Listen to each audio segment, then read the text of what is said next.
The Portland Trail Blazers are one of the worst teams in basketball, and this is due to really two factors.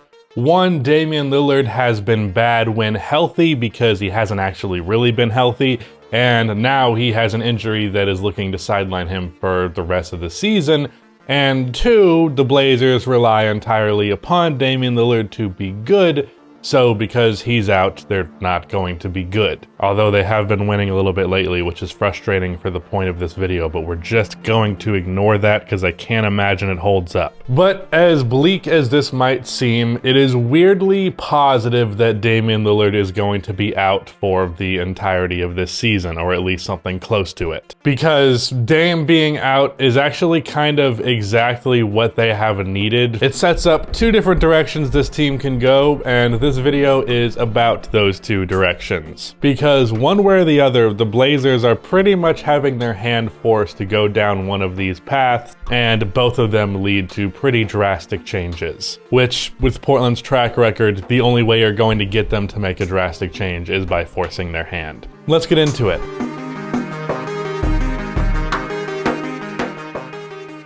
Before I continue on, about half of the people that watch these videos are not subscribed, so if you fall into that 50%, then please subscribe. Also drop a like on this video, it only takes 1 second and makes a massive difference. Trying to hit 300,000 subscribers on this channel by the end of the year, so your subscription would be much appreciated. So what are these two paths that the Portland Trail Blazers can take? Well, first we're gonna have to set up what is going to transpire to create these two paths. The Blazers this year are going to probably finish as one of the bottom three teams in the West. I think the Kings, Spurs, and Pelicans are actually trying to win, and at this point the Blazers should not be, and they will more than likely leapfrog the Blazers in the standings. So let's just say they finish at 13th above the Rockets and the Thunder. That would put them at around the 6th pick in the lottery odds. From that point, the lottery is, well, the lottery, and we can't really say where that pick goes, but assuming they stand packed or potentially even jump up a little bit, they're sitting pretty in terms of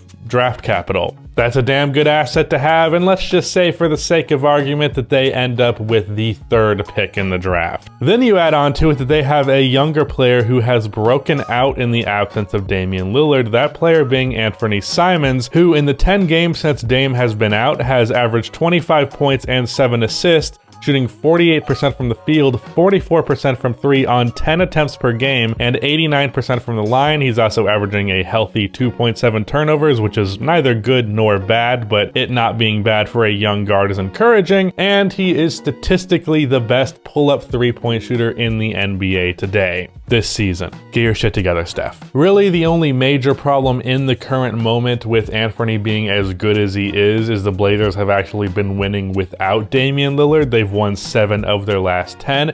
Granted, their competition has not been particularly amazing, so again, I still expect them to bottom out, but we also kind of need Anthony to calm down a little bit to allow that to happen, which I think he probably will. If he's truly 25-7 on this efficiency constantly, like this is just what he is, then it makes one of these paths a lot more obvious to take than the other. The other problem that exists with Anthony that goes beyond this season is the fact that he is in his 4th year, which means he's looking to get an extension on his rookie contract. And if he continues to be this 20+ point, 5+ assist guard on really good efficiency at the age of 22, well, there are a handful of teams that are going to be willing to throw that guy a bag, so paying him becomes a thing. But let's just lay out this first scenario here flat. The Blazers going into the draft have the 3rd pick, Anthony Simons' restricted free agency rights, again, who is a young player who is breaking out into stardom,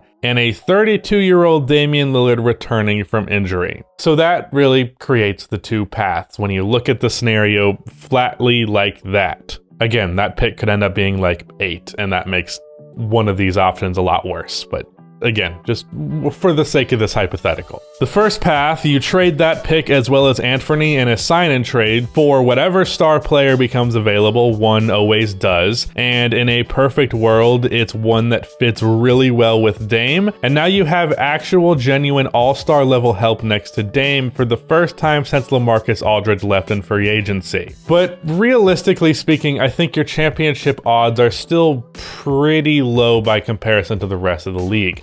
even if this hypothetical player is like a borderline superstar talent who just plays perfectly with Damian Lillard, are we sure that's enough to still beat some of the top dogs in the league? I'd say they're in a contender category, sure, but they're contenders more like the Jazz are contenders than the Bucks are contenders. And even if you round out this roster extraordinarily well, let's say you make moves like you trade CJ for 2 really good role players and you keep Norman Powell because he's a younger player who does similar things to CJ for less money. Let's say the pick and Simons is traded for Jaylen Brown, and in Portland he reaches his ceiling and is like a 28-5-5 guy on immaculate efficiency and a great defender. CJ is traded for like Jeremy Grant and Kelly Olynyk because you throw Detroit some first-round picks, even though Jeremy's probably gone at the deadline. Again, this is just for the hypothetical. Then you have a starting lineup of Dame, Norman Powell, Jaylen Brown, Jeremy Grant, and Larry Nance Jr., and you fill out the bench with decent role players in free agency along with Kelly Olynyk. This is supposed to be like a best case scenario, and I'm not saying the Celtics nor the Blazers actually do this trade. Again, it's just the hypothetical. Is that kind of the best roster the Blazers have had around Dame? Yes. Is that pretty much the best possible outcome that they could feasibly see in this offseason, to the point where it's probably unrealistic for them to make that many upgrades? Yes. Is that roster a top dog contender? Still no. Again, they would be contenders like the Jazz are contenders, not like the Bucks are contenders. So at that point, is it not better to hold on to your lottery pick and your young star? And well, trade Damian Lillard, a 23-year-old who is ironically playing very similar to Dame right now. Whoever the third pick ends up being, which given the right selection is another young star player, that's basically the perfect foundation for the start of a rebuild once you trade Dame and get whatever plethora of assets you can out of him. Maybe it's less than you would have got a few years ago, but it's still gonna be plenty. Potentially another young star and you're starting off with 3 of them. Or do you hold on to hope that you can get 1 ring out of Damian Lillard with the, let's say, 4-5 more years he has left of playing at this level, and 5 is generous because he's going to be 37. To me, though it seems like I'm presenting one case more favorably than the other, I'm actually a little bit torn because, yes, one of these cases seems more obvious to me than the other, but at the same time, there's stuff that goes beyond just rational blanket statement thinking that has to be applicable here. Yes, Simons, the third pick, and whatever you get back in a Dame trade is a holy shit good start to a rebuild. But on the other hand, this is the best opportunity the Blazers have had to date to put a contending level team around Dame. So do you try and achieve something you've spent the last damn near decade failing at, or do you give up on that goal, accept what is realistically your fate one way or the other, and at least you are putting your best foot forward on a rebuild? Those are the 2 options, and as stubborn as the Portland Trail Blazers are, I can't imagine they manage to avoid choosing one of these 2 options. I mean, if you keep Dame, but you also re-sign Anthony Simons for $25 million a year to be a backup point guard, and you take a 3rd overall pick who's probably not all that ready to contribute to winning right this second, you're only going to piss off Damian Lillard, and you're going to have the entirety of NBA fans yelling at you to trade those guys for the best chance you get, or to trade Damian Lillard instead. You can't do what the Warriors did, which is you're good enough anyways, you don't have to trade your young players.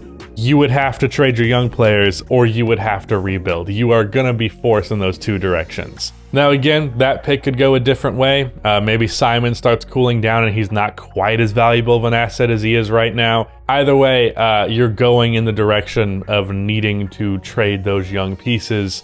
And maybe trading those young pieces feels more obvious if the pick is lower and Simons is not quite as good. But still, you will have to make that choice. And the Blazers are stubborn as shit, but even they will feel the need to make that choice. And as drastic as this might sound, to me, it's everything that I've ever fucking wanted, because I'm tired of the Blazers just stand packed. I'm tired of them just being the Blazers every year. Either they're going to get drastically better, or they're going to be drastically worse and Damian Lillard is on a new team.